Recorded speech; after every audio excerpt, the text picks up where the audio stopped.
My name is Manuel, and I'm doing my character presentation night on Harriet Tubman, one of the most influential figures in history. Disclaimer, I do not know if I did this assignment right, so give me the benefit of the doubt. Anyways, I am Harriet Tubman.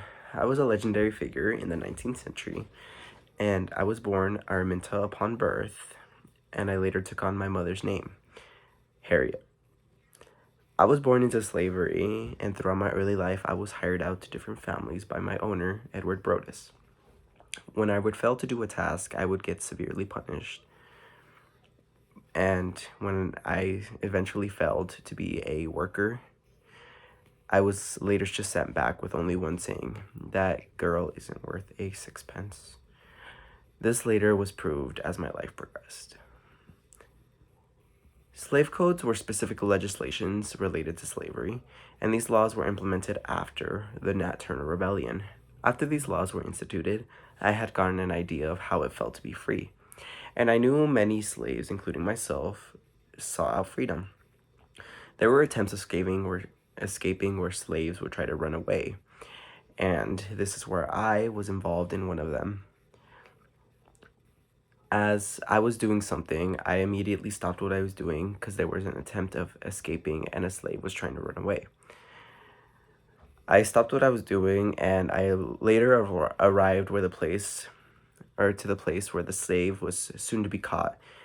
And I began to defy my master's will, and I ignored his commands. And when the escaped slave, he was headed out to the door, I stood in the door in the owner's way, which led him to whip me in the forehead. I was left with a lifelong injury and a deep scar, which also left me suffering with narcolepsy, which meant I just would go into dazes of sleeping, and I could not escape these. A slave by the name of Tice Davids fled from the plantation in Kentucky, and his master attempted to track him down, but he was unsuccessful. This was the beginning of the term the Underground Railroad, which was neither an underground nor a railroad, but it was an intricate system of safe havens spread across the South. When I learned about this railroad, which led my mind to be conflicted, I did not know whether I should risk the treacherous journey of an attempt of freedom. So I postponed any attempts to escaping. But this was because I fell in love with John Tubman, the love of my life. I married I married I married him in 1844 when I was about 23 years old. Though my marriage did not change my thoughts on achieving my freedom for myself and for my family, I discussed to my husband how I dreamt of being free. Even though my husband thought I was foolish for thinking this, and he had no plan of heading north because his life was so great, but this wasn't the same for me. I was a slave while he was a free man. This was confusing to me because why was he free but why wasn't I? But I was surprised to think that my husband would betray me and go against me, but I decided not to include him with my plans. I soon met up with my brothers with their plan to escape, but they both urged me to turn back. The news got out that me and my brothers were supposed to be sold and transported the very next day, but I knew I must escape now. Without my brothers, I announced my goodbyes to my sister Mary Ann in the form of a song. After this, I used the Underground Railroad as every other escaped slave tried to do. I exclaimed in the free land that there was no one to welcome me. Once I made it up to Maryland, or to the Virginia, I settled in Philadelphia. But once again, as I said, I was free in that land, but there was no one there to welcome me. I began to state that if I was free, I thought that my family should also be free as well. So once I settled in Philadelphia, I soon learned about a center of abolitionist activity who they believed that slavery was a wicked thing. This began my march into helping my family. The Quakers, They were a huge factor in the anti-slavery movement, which they sheltered runaway slaves, eventually guiding them into freedom by supporting the Underground Railroad, which I used to escape. After being able to guide my brother-in-law and my sister to freedom, this began my career as a conductor for the Underground Railroad. Shortly after becoming conductor, the laws were passed that my escape routes became more difficult to guide people. These laws were classified as the Fugitive Slave Acts, which were effective in the year 1850.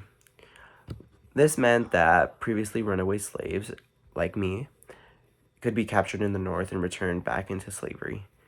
But now I was in jeopardy of being sent back to Bucktown, where I was a slave. But this didn't stop me. I was still determined to save my family from slavery. My life soon turned into a routine which I followed. I worked at a job to earn money to make these trips to the South and vacation down to the South in winter. I made trips down to the South twice a year to bring slaves up to the North. I made so many trips in the South that people in the South began to call me Moses. And if you don't know, Moses was one of the most influential figures in the Bible, which he led slaves out of Egypt, which I showed characteristics of. Just like Moses, I am guiding the enslaved people to freedom and delivering them to their own destiny. People down in the South heard tales about Moses, but here's the thing. They didn't know whether Moses or me were the same, or Moses and I were the same person. So I was there begin my new march into helping people as a undercover person. I wasn't just known as an abolitionist. I was also a public speaker. I spoke out against slavery and explained all the trips to the South that I made. I also worked alongside John Brown, who I described all my trails to, my hiding spots, and the places of the Underground Railroad. This was perfect until one day I heard something, or I felt something was off, and I knew something had happened to John Brown. News was later brought out that Brown was captured, and he was tried for his conviction, which later led him to being lynched in December 1859. I honored him for all his dedication, for doing more than anyone would ever do to release people out of the bonds of slavery, which made a huge impact on how I first saw him and how others first saw him. I eventually returned to the town of Auburn, where I spent a few months in solitude. I was asked to visit an anti-slavery meeting in the city of Boston, Massachusetts. On the way to this meeting, I stopped in the city of Troy to visit my sister.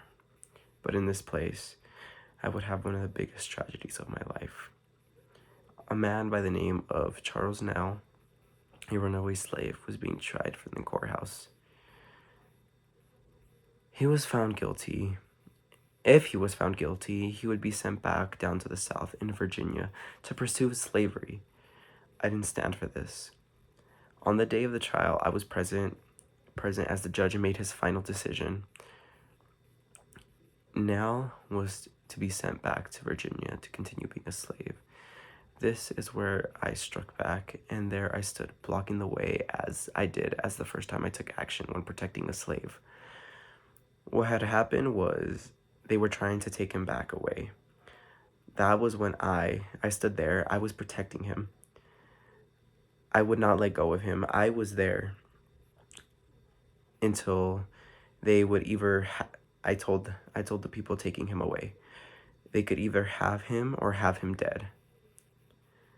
And that is what sparked my life as an abolitionist. I always stand for freedom. I believe that slavery was a wicked thing, and I was proud to say that I relinquished myself from the bonds of slavery, and I was able to do that while helping other people. I believe that all life should be cherished, and that people deserve a right to freedom, no matter what they would do. And that ends my presentation. Again, disclaimer, I do not know if I did this right, so if I did do it wrong, please give me the benefit of the doubt. I feel so awkward. Anyways,